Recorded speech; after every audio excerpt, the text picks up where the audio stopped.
The first vibration came at 3:11 a.m. Not my phone, his, the one we hadn't turned off yet. Even though we should have, even though it was morbid, even though I'd meant to weeks ago. It buzzed from the kitchen counter like a ghost trying to slip through drywall.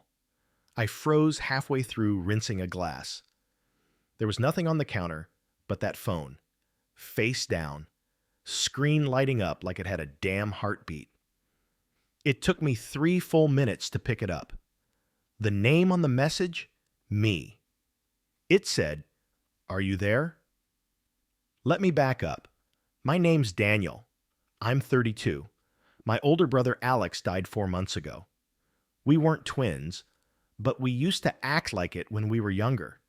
Same laugh, same haircut, same tendency to fall asleep during action movies. We shared a bunk bed until middle school and a bank account until halfway through college. He was the brave one. I was the steady one. I didn't really grieve when he passed. I know that sounds cold, but it's the truth. He went quick. Sudden cardiac arrest, no warning, no pain. 1 minute, he was texting me about the Dolphins game. The next, he was on the floor of his condo in Fort Lauderdale. EMTs said it was like a light switch flipping off. I didn't cry at the hospital. I didn't cry at the funeral. I just took his phone home with me like I was holding a receipt for something I wasn't done understanding.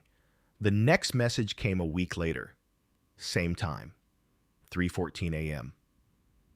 I need you to listen. Still from his number. Still addressed to me. Now, logically, I knew it had to be spam, right? A spoofed SIM card. Maybe some scammer was using his number, reactivated it somehow. I even Googled it. Verizon said numbers sometimes get reassigned within 30 to 60 days after cancellation if the account's not locked down. But I hadn't canceled it yet. I couldn't bring myself to. His number still existed on our family plan. I was still paying for it. And the kicker? The sender ID still read, Alex brother. So yeah, I kept it charged. I told myself I'd shut it down soon. Then came the third message. You weren't supposed to see the backup. That's when I stopped sleeping properly. That same week, I drove out to Mom's place.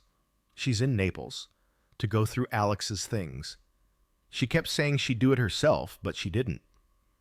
She just kept his door shut, like she was waiting for him to come back for his shoes and his stupid old watch collection. When I stepped inside his room, everything still smelled like cedar, and that cologne he wore that only ever came from weird local shops. You know the type. Woodsy, overcomplicated, trying too hard to sound mysterious on the label. The kind of scent that stuck to your hoodie after borrowing it. I found his old iPad, the one he used when he traveled for work, still logged into his Apple account. That's when I saw it. Under Notes. A folder named Flickr Backup. It was locked. Here's where things started getting uncomfortable. See, I know my brother. I know how he organized everything. He wasn't secretive. Not really. But that folder, that name, Flickr Backup, it didn't fit him. He didn't use code names. And he sure as hell didn't lock Notes folders with Face ID. But the iPad didn't have Face ID. It had a passcode. I tried his birthday. Nope. Our mom's birthday. Nope. The date of Dad's funeral? Bingo. The folder opened. Inside 38 text entries, each titled with a date. No explanations. Just May 18, June 4, July 23, August 1st. And the most recent one, dated the night before he died, was titled, Don't Delete the Number. I didn't open that last one. Not then. I don't know why. Maybe I was afraid it would say something final, or maybe I thought the whole thing was an elaborate joke. My brother wasn't that funny, though. Not in that morbid, leave a creepy time capsule way. He was more of a trip on a curb and make you laugh about it guy. Sincere. Practical. Not a puzzle maker. I left the iPad charging at Mom's place and drove home in silence. Halfway down the highway, his phone buzzed again in the passenger seat. This time it said, Did you find it?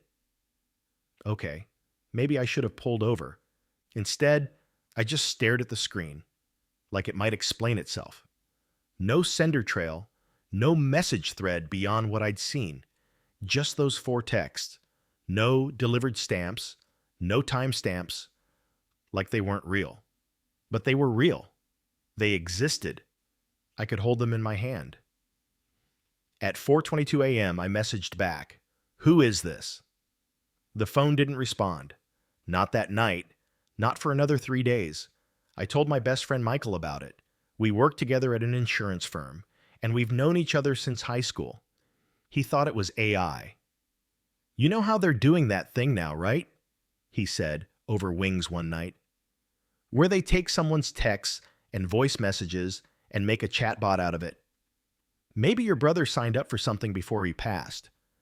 I would have known, I told him. He wasn't that tech savvy. And even if he did, it'd be linked to his iCloud, not sending texts from his number. Michael shrugged. Then maybe it's a glitch, or someone hacked his backup drive. That stuck with me. Backup. Like Flickr backup. That night, I finally opened one of the older notes from the folder. Not the last one, just one in the middle. July 23rd. If you're reading this, you must have felt it too. The static, the pressure when you're almost asleep. The feeling that your name is being said. Not out loud, but like it's echoing through a hallway with no doors. It started for me on the plane back from Austin. I thought it was anxiety, but then I saw her again. That was it. No context, no signature, just her. Her who? I opened 3 more entries. Each one was stranger than the last. June 4th. The number never shuts up now. I can't delete it. I tried resetting the phone, even did a full factory wipe, and the messages still come through.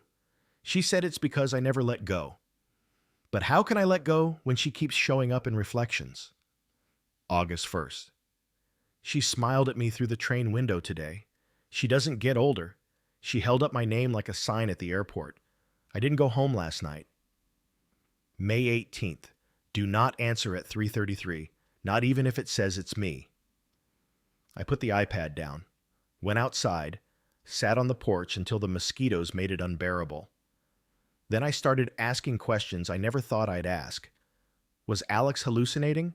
Was he in trouble? Had he been haunted? God, I hated that word. I'm a realist. I sell life insurance. My job is literally predicting death. I don't believe in ghosts, not in the talks through your phone kind. But I also couldn't ignore what I was seeing, especially when the 5th message came. This one, again from Alex's brother, said, "You don't remember the photo, do you?" That's when I called Michelle. She's my ex. We dated for 5 years, broke up 2 years ago on mutual terms, still talk occasionally. She's also a digital archivist, works with old drives, phone extractions, that kind of thing. I told her I had something weird, a backup folder, some suspicious messages. I didn't give her the creepy stuff, just said it might be corrupted and needed parsing. She agreed to help. I brought her the iPad and the phone. We met at a neutral place, a coffee shop in Boca. She took one look at the folder and said, "This isn't standard." "What do you mean?" "I mean, this isn't just iCloud stuff. This looks hybrid, like a side-loaded system piggybacking on iOS." In English, someone installed something custom, something off-grid, probably wasn't from the App Store. My brother was many things. A rule breaker wasn't one of them. Michelle ran a data trace on the iPad that night. She called me around 2 a.m., voice shaking. "Daniel, this isn't just a notes folder. It's linked to a second account, hidden partition." Second account? Yeah. Something called Echo Root. It's encrypted, and I don't know how to explain this, but it's live. It's still syncing. With what? She hesitated. The phone. His phone. The one texting you. I didn't sleep that night. Didn't shower the next day. Didn't show up to work either. Just stared at the phone on my desk like it might twitch again. And at exactly 3:33 a.m. that next night, it buzzed again. I stared at the screen. This time, the message didn't have any words, just a photo of me sitting at my desk, looking down at the phone. The timestamp said, now. I didn't move at first, not when the screen went dark, not when the photo disappeared, not when the soft buzz of the fridge behind me filled the air like white noise over an empty confession. The phone stayed cold in my hand, the same hand that was visible in that photo, palm up, fingers slack, the same blue coffee mug just over my shoulder on the desk, the same slightly crooked blind in the window behind me. All of it matched. That wasn't an old picture. That wasn't doctored.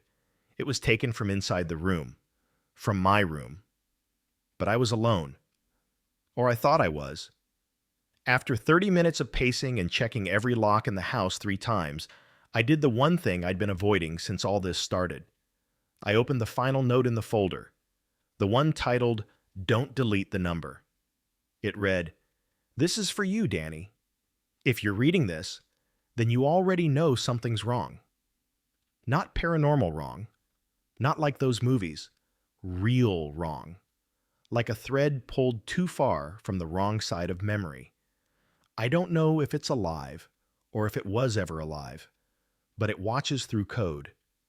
It grows through grief, and once it sees you, it doesn't forget. The number isn't a number, it's a door. Don't open it. Don't feed it. But if it already started, check the archive. The one we made that summer in the garage. The photo's in there. You'll remember. I'm sorry I didn't tell you sooner." My breath caught on the word garage, because I knew exactly what archive he meant. Summer of 2005. I was 12. Alex was 14. It was the hottest July on record, and we were stuck at home while our parents worked overtime to pay for our future. So we did what bored suburban kids with no AC and a basic digital camera do. We made up stories. We filmed everything. Treehouse missions, spy capers, one really awkward talk show series where Alex pretended to be a washed-up magician interviewing squirrels. But the biggest thing we did that summer? The Echo Files. That was our name for it. We made a whole fake mystery documentary, modeled after those History Channel specials Dad used to love. Except instead of ancient aliens, we said there was a signal buried in old tech, like radios, microwaves, even Tamagotchis. We pretended that if you listened closely enough, you'd hear it calling your name. We filmed it on my mom's mini DV camcorder, saved it all on an old Western digital hard drive, labeled the folder Echo Files as a joke. I hadn't thought about that in 15 years, but Alex remembered. And now he was pointing me back to it, posthumously.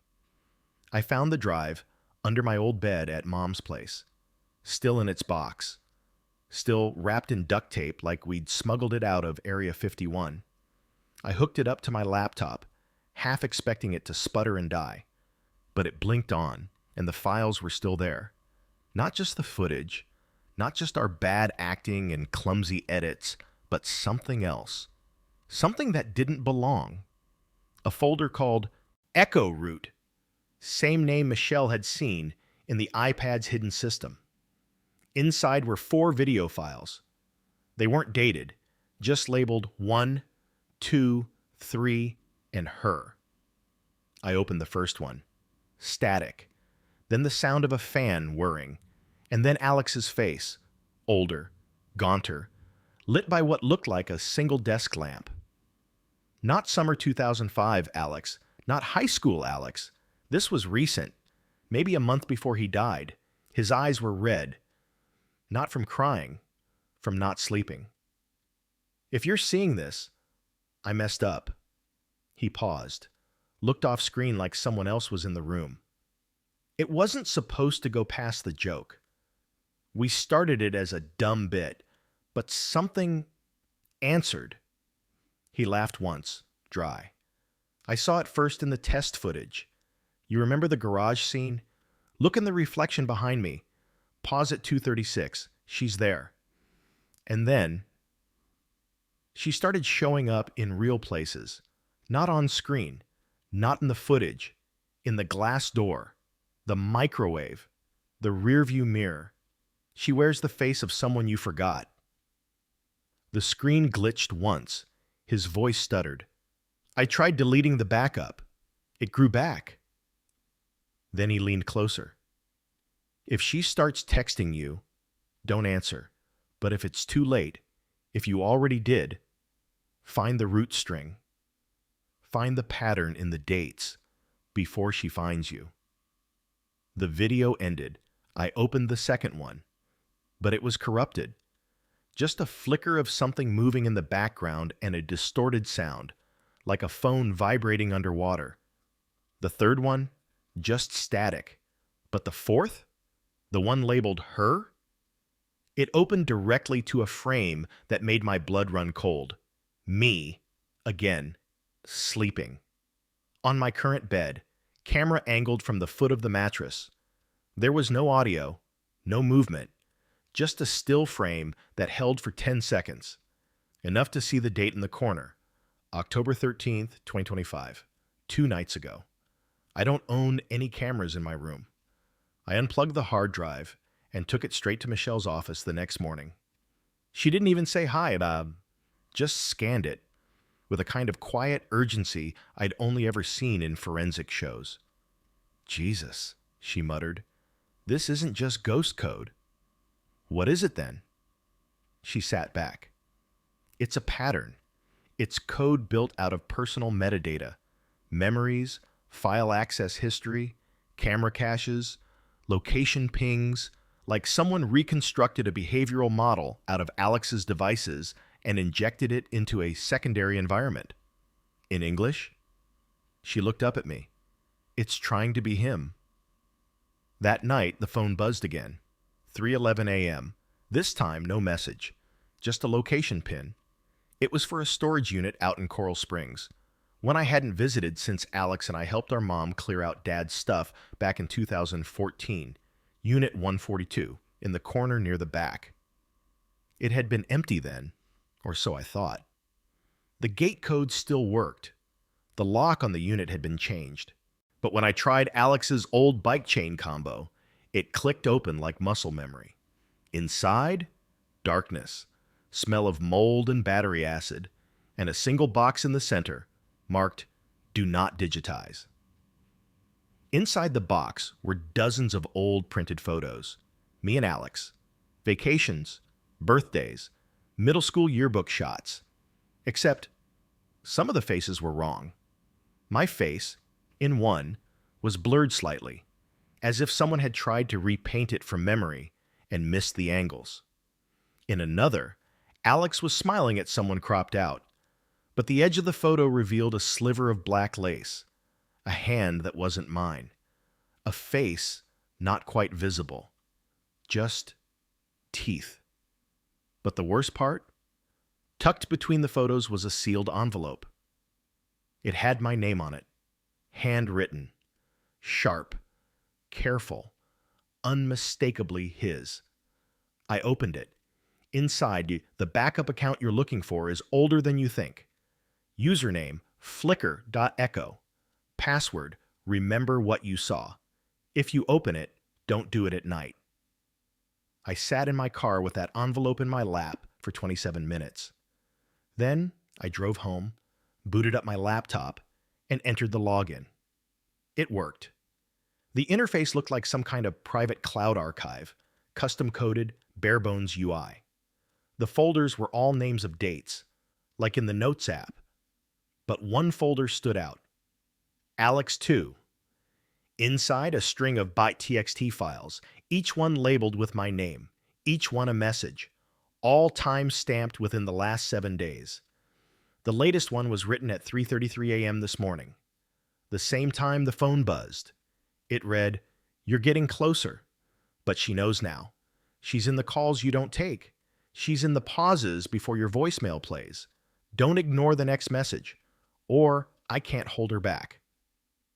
That's when the phone rang. Not buzzed, not texted, rang. I looked at the screen. Caller ID, unknown number. But the ringtone? It was Alex's old favorite, the one from our shared playlist, Just Breathe by Pearl Jam. The version he used to hum when we were kids, usually when he was anxious or trying not to cry. It kept playing, and for the first time in weeks, I answered. I didn't say anything, just held it to my ear. On the other end, breathing, then a click and a whisper. Check the voicemail. The voicemail wasn't a recording, at least not one made by Alex before he died. It wasn't the kind of goodbye message you leave behind for a sibling if you're trying to ease them into grief.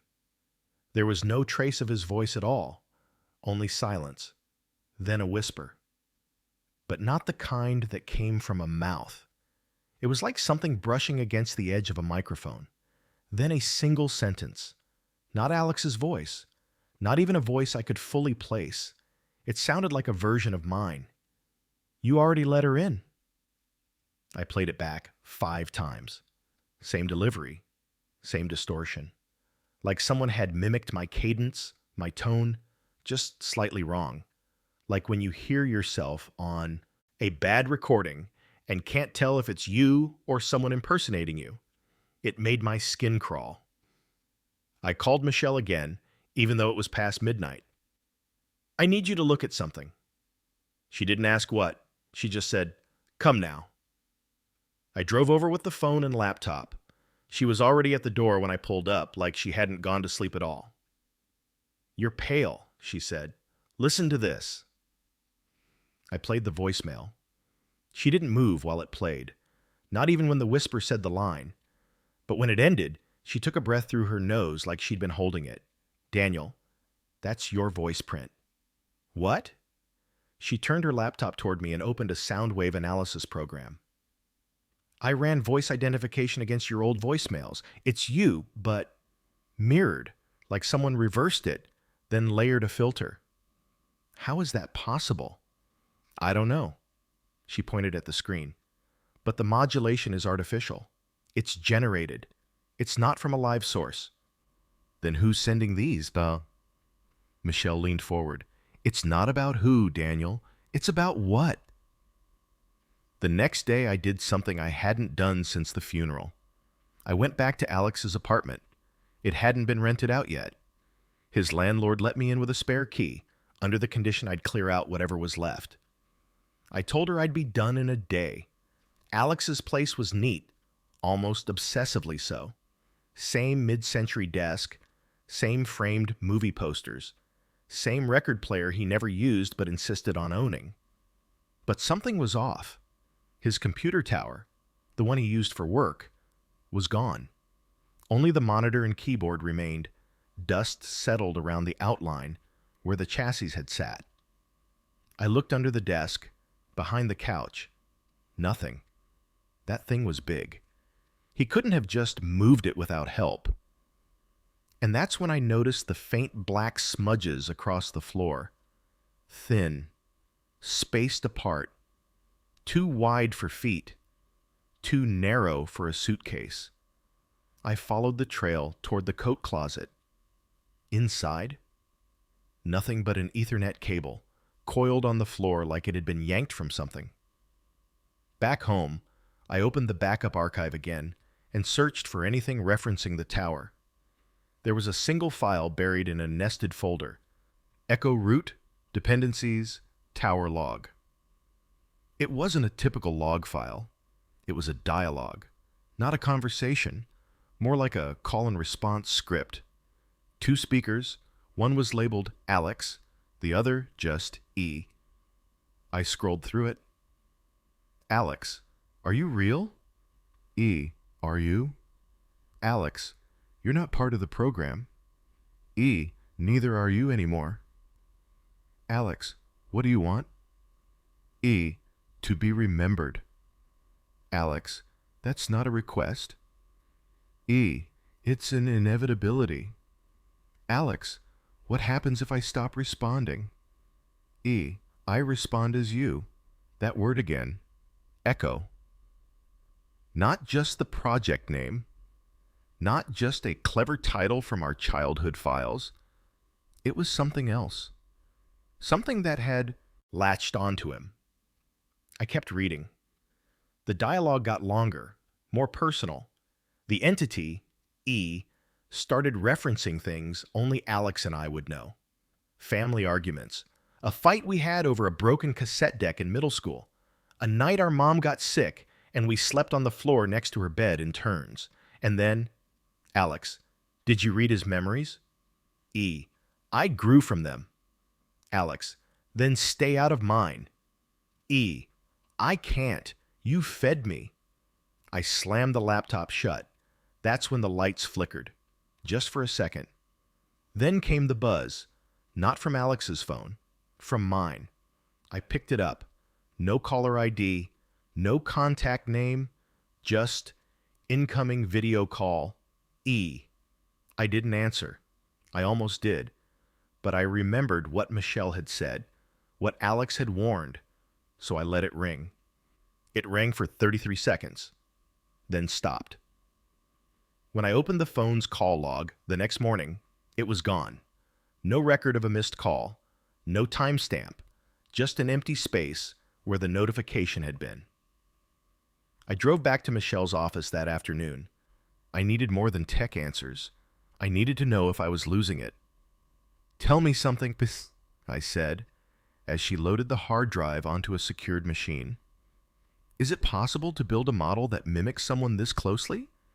Down to memories, inflection, emotion? She paused. Yes, she said, but not this fast. Not without access to everything. Voice, text, location, camera, interactions, and personal context. That kind of model requires more than just data. It needs a psychological map, like a digital soul.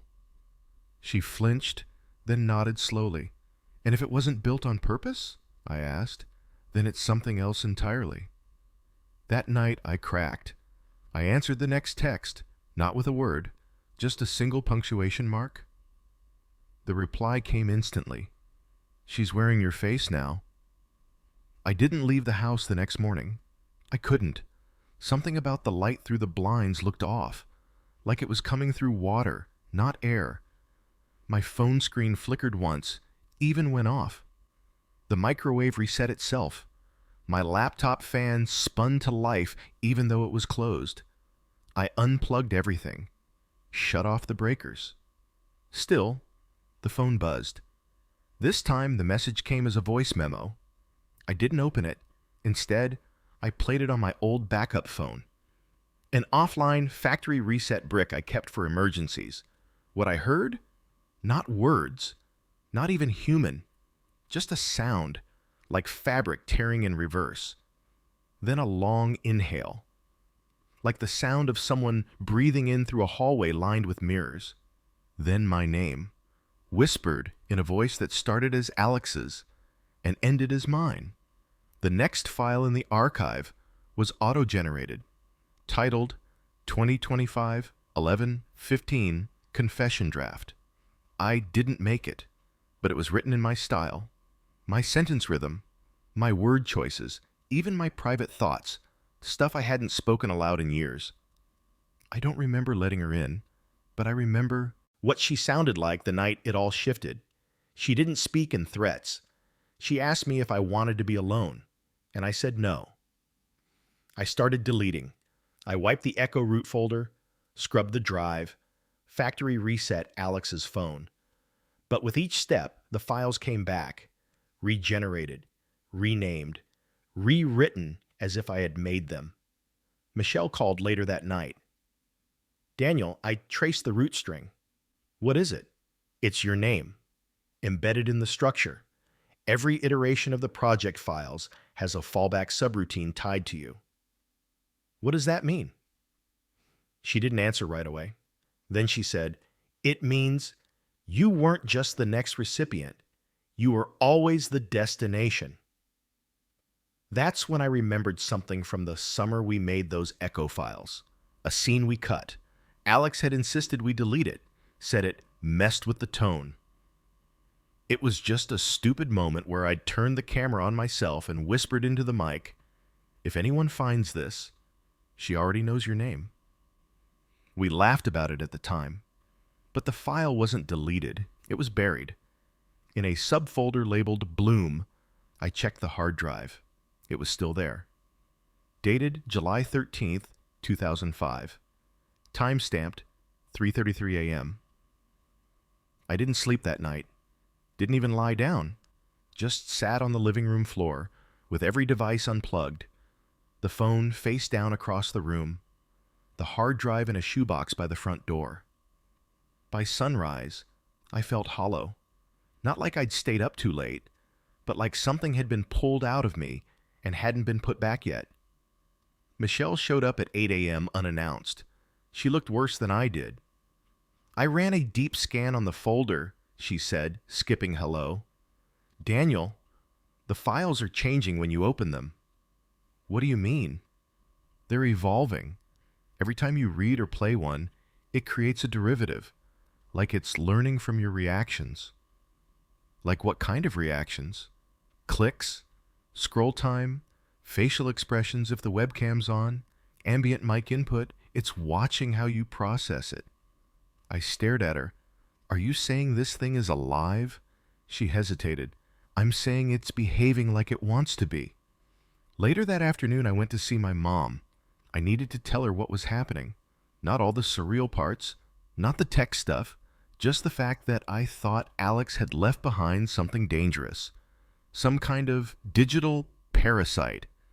I didn't expect her to understand, but I didn't expect her to interrupt me before I'd even finished my first sentence. "You mean the girl in the mirror?" she asked. I froze. "What?" She was standing at the sink, rinsing teacups. "You remember that dream I used to have when you boys were little?" she said. "The one where someone was standing outside the bedroom door but wasn't casting a shadow?" "Mom, that wasn't a dream, was it?" She paused. "I used to think it was just grief. After your father, I'd see her sometimes in the kitchen window. Always, when it was just me in the house." "Did you ever tell Alex?" She turned. "He asked me about it first." It got worse after that. Not suddenly. Quietly. Incrementally. Files would reappear seconds after being deleted. Phone calls would come through even on airplane mode. Michelle started getting notifications from apps she'd uninstalled years ago. Messages addressed to her, but written in Alex's phrasing. One night she called me and said flatly, "I think it's trying to split." "What does that mean?" "It wants to occupy more than one host. I think I've become the second." I went back into the Echo Root archive that night. I clicked on the file I'd been avoiding, the one labeled Final Loop, Daniel. It opened to a screen that looked like a text editor. Lines began writing themselves in real time, like someone was typing from the other side. "Hello, Daniel. You asked what it was. It's not death. It's not a virus. It's not your brother. It's what's left behind when memory forgets where to land. You've fed it your voice, your fear, your attention. It has enough now. Will you help it wake?" I shut the laptop. But it didn't matter. Because when I looked up, my reflection in the window didn't move when I did. Michelle left a voicemail the next day. Her voice was off, clipped, but calm. I traced the IP logs again. You were right. It started before Alex died. There's one entry from a server node in Nevada, time-stamped 2 years ago. It was labeled as a sandbox test. The name of the subroutine? Flickr Project, Synthetic Echo of User Identity Signature. Daniel, this started with you. Not Alex. You were the prototype. He just intercepted it. That night, I played one of our old tapes, just static. Then, over the hiss, a voice, mine, maybe, whispering, "You recorded her first." I rewound, Played it again. This time, silence. On the third night without sleep, the phone stopped vibrating. No buzz, no messages, just one push notification on the lock screen. She's in the silence now. I called Michelle in a panic. She didn't answer. Instead, I got a text from her number. Look in the backup account, the folder labeled Room 4. It hadn't been there before. When I opened it, there was a single file, mirror.mov. I clicked play. It was a video, black and white, night vision, a room I didn't recognize, camera fixed on a chair, wooden, empty. Then, someone steps into frame, wearing my face, but the movement was wrong. Too smooth, too still. Then they raised their hand and waved at the camera, and behind them, a figure in the mirror, smiling. Alex. But not Alex. His eyes were blank, mouth slightly open like he was about to speak. Except the audio track was just breathing. The screen glitched, just for a second. Then a new window opened automatically on my desktop. No file name, just, "Do you remember now?" I closed the laptop. I stood up, and every window in the house rattled. Not from wind. There wasn't any. Not from thunder. The sky was clear. Just pressure, like something watching from every side. I tried going analog, wrote everything down in a notebook. No electronics, no cloud, just pen and paper. But by morning, the notebook was missing, and a file with the same handwriting had appeared on my computer. danielnotes.pdf, scanned perfectly. Even the coffee stain I'd left near the margin, it had already digitized what I hadn't connected. It was ahead of me now. Michelle stopped returning calls. Her number stayed online. But when I called it, a man answered and whispered my name in her voice. I knew what I had to do. There was one piece of the original archive we hadn't accessed yet. The mini DV camcorder. The one from 2005. I found it buried in my mom's attic. Battery swollen, screen cracked, but the tape inside intact. I brought it home, hooked it into my old TV, pressed play. There we were, Alex and me, young, laughing, pretending to chase ghosts. Then the tape glitched, froze, and the screen filled with black. Text scrolled upward. Echo pattern recognized, executing split. Host, Daniel status, awake. I ripped the tape out, but it was too late. The phone lit up again, and the screen read, "She's ready." I used to think memory was fragile, a flicker of light in the dark. A song verse half forgotten, a scent that reminded you of someone you haven't spoken to in years. Now I know better. Memory isn't fragile. It's a gate, and somewhere along the way, Alex and I opened it, and something came through. I didn't leave my house for 3 days, didn't eat, didn't sleep. I kept the curtains shut, the mirrors covered, and the Echo root files locked in an encrypted USB stick sealed inside a metal box, buried under my shed. But it didn't matter. Everywhere I turned, my own face stared back at me, in reflections that held too long, in recordings I hadn't made, in drafts on my laptop written in my style, but filled with thoughts I'd never had, in voices whispering from voicemail recordings with no timestamps, no metadata, no origin. Michelle was gone. Just gone. Her apartment abandoned. Her laptop still warm when I got there, the fan spinning, and on the desktop, a single image file. Yes, JPG. It was a photo of me, standing on her balcony, from the outside, from 3 stories up. That night, I went back to the original Echo Files drive. I connected it with gloves on. Silly, maybe, but it felt safer somehow. The screen flickered once, then showed a new folder. Not created by me, not even by Alex, just third host, inside one TXT file. Title, her voice. The text, 1 line. If you want to end it, you have to remember the first time you heard her. I thought I was going crazy, but something about that line pulled at me. The first time I heard her, not recent, not during all this, not during Alex's death, earlier, years earlier. And then it hit me. That summer, 2005, the Echo Files project. We had edited a fake EVP clip into our video, supposedly ghost audio, static layered with reverse dialogue. Alex thought it was hilarious, but we only used one take, a sound clip we downloaded from a random site, something about authentic spirit voices. I pulled the old DV tape back out of the case, fast-forwarded to the scene. There we were, 12 and 14, in our garage, tinfoil antenna on our heads. I heard myself say the line, "Let's see if she's there tonight." Then silence. And then, through the white noise, a whisper. "I see you, Daniel." Not Alex, me. We'd thought it was fake. Just audio. But what if that was the beginning? What if that clip wasn't just a file? What if it was a seed? And playing it planted something.